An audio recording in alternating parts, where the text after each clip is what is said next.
Do you guys remember Bionicles? Boy, I sure do from my childhood.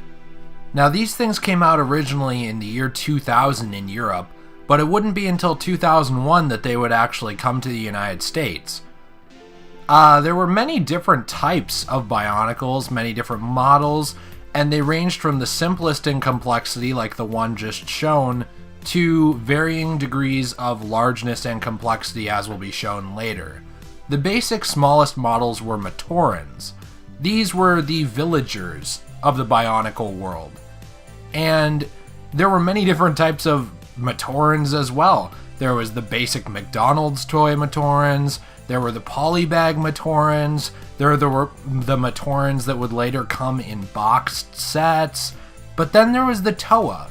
The Toa were some of the first Bionicles ever released, and were actually the heroes of the Bionicle mythos. This here is Toa Liwa. He was one of the first original 6 Toa that came onto the island of Matanui, and they were sent there to save Matanui the spirit from his brother Makuta, kind of. Now, the lore would go on and get more and more complex just as the toys, as the Toa were eventually dropped into radioactive goo, that's the easiest way to explain it, and they became those Toa Nuva, the more complicated armored versions. But before that happened, they fought the Borak, whose arms apparently fall off very easily as soon as you start recording. Now, I don't have all of the Bionicles in my possession anymore, but I have a lot of them still from when I was a kid. I never really got rid of any of these, but there were plenty that I didn't get, and now they're kind of expensive. But I just wanted to show off some of them today and talk a little bit about this type of toy and what it meant to me when I was a kid. Now, a lot of kids grew up with Transformers, and Transformers were really cool, but I never actually had any as a kid. I was really into Legos, and Bionicles were kind of like the Lego Transformers, basically. Now, these ones were the Borak and the Borak Cow, like I said, and they had little masks inside of them that, when put on other characters' faces, allowed the Borak in the Bionicle lore to actually control people.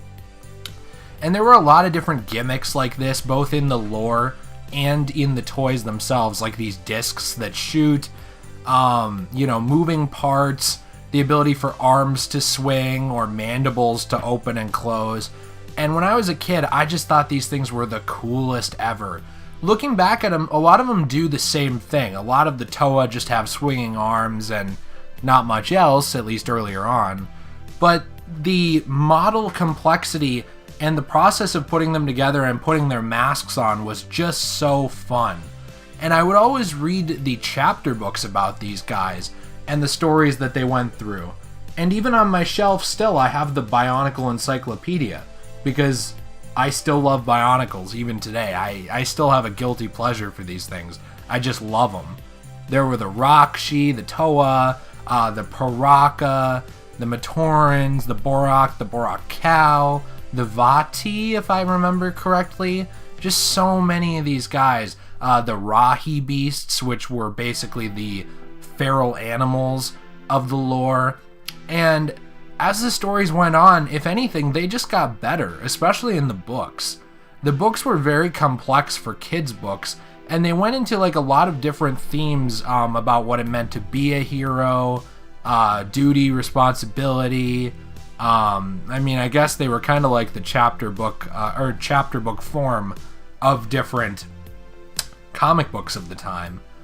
And this was something that we hadn't seen a lot of from the Lego company, especially in these years. A well-crafted lore and mythos that actually connected and, was interesting and dark. It was dark for a kid's series. Granted, it wasn't really Harry Potter or Star Wars dark, but pretty dark for a Lego property. And even though the toys had a lot of gimmicks, they never felt gimmicky. They always felt interesting and unique, and just fun and new enough to buy new models. And as you can see, they got much more complex as the years went on, and they were actually renewed, and the series was kind of rebooted back in 2015.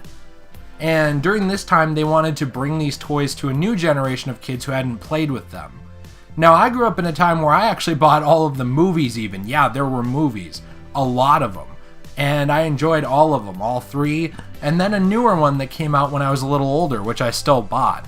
Even the video games were fun. I had all of those too, guys. There were also many different Bionicle comic book series that took place on the different islands and lands of the world that would help wrap up the stories told in the books or summarize them in a short, well-drawn comic book. There's actually more Bionicle media than I can accurately tell you guys about just because there's so much. So what I want to do is give you guys the link to biomediaproject.com, which I'm going to include down in the description. If you're interested in Bionicle or grew up liking Bionicle and enjoying it as a kid, or if you think it's something that your kids might be interested in, I would definitely give it a check out. Now, like I said, I didn't make this video because of these guys, but I found them when I was researching Bionicle, and they are so dedicated to preserving the media around this franchise, most of which has actually been deleted off of the original website because Bionicle is kind of a dead brand now. In 2016, so just a couple months ago actually, in late 2016, LEGO announced that they were re-canceling Bionicle. They had brought it back in 2015, and apparently it wasn't selling very well, at least from the comments that I've found. It got re-canceled. So the brand is kind of dead as far as I can tell, unless they revive it again at some point in the future. Now, my goal with this whole series, Only 90s Kids, was not actually to, be part of the proverbial gloating that is the 90s, because honestly, while the 90s was a great time to be a kid, I don't really think it's fair to say objectively it was the best time. It was just the time that I was a kid, and this property actually meant a lot to me. Now, this website is really cool for preserving this media and for being able to basically look back like a time capsule at the way this franchise evolved over the years and all of the media surrounding it. So, I honestly want to know what you guys think about Bionicle, which, by the way, even if you go to this website, not absolutely everything is going to work because of the Flash player changes, so you might have to find some workarounds, but I know that you can get it to work. But that was just an aside. Let me know what you think about Bionicle. I'm really interested to hear your guys' thoughts. Did you grow up with this brand? Did you not? And what else would you like to see on Only 90s Kids? Thanks a lot, guys. I really appreciate the feedback. I'll be catching you later. Peace out.